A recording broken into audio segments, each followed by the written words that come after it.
தமிழ்நாட்டின் அனைத்து அரசு பள்ளிகளிலும் இனி பின்வரிசை மாணவர்கள் என்ற பிரிவே இல்லாத நிலையை உருவாக்கும் நோக்கில் வகுப்பறைகளில் பா வடிவத்தில் மாணவர் இருக்கைகள் அமைக்க வேண்டும் என்று பள்ளி கல்வித்துறை உத்தரவிட்டுள்ளது.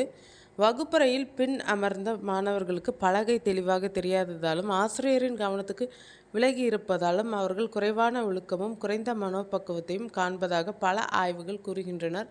இதை தவிர்க்கும் வகையில் மாணவர்கள் அனைவரும் ஆசிரியரையும் பலகையையும் நேராக பார்க்கும் வகையில் வகுப்பறைகளை பா வடிவமாக மாற்ற அரசு நடவடிக்கை எடுத்துள்ளது. இந்த புதிய அம்சத்தின் மூலம் மாணவர்கள் நடுநிலை மனப்பாங்குடன் வகுப்பில் ஈடுபடுவார்கள் என எதிர்பார்க்கப்படுகிறது. மாணவர் ஒழுக்கம் மற்றும் கல்வித்தரத்தில் நல்ல முன்னேற்றம் ஏற்படும் என்றும் அனைவரும் சமமாக கல்வியில் பங்கு பெறும் சூழல் உருவாகும் என்றும் கல்வித்துறை அதிகாரிகள் தெரிவித்துள்ளனர்.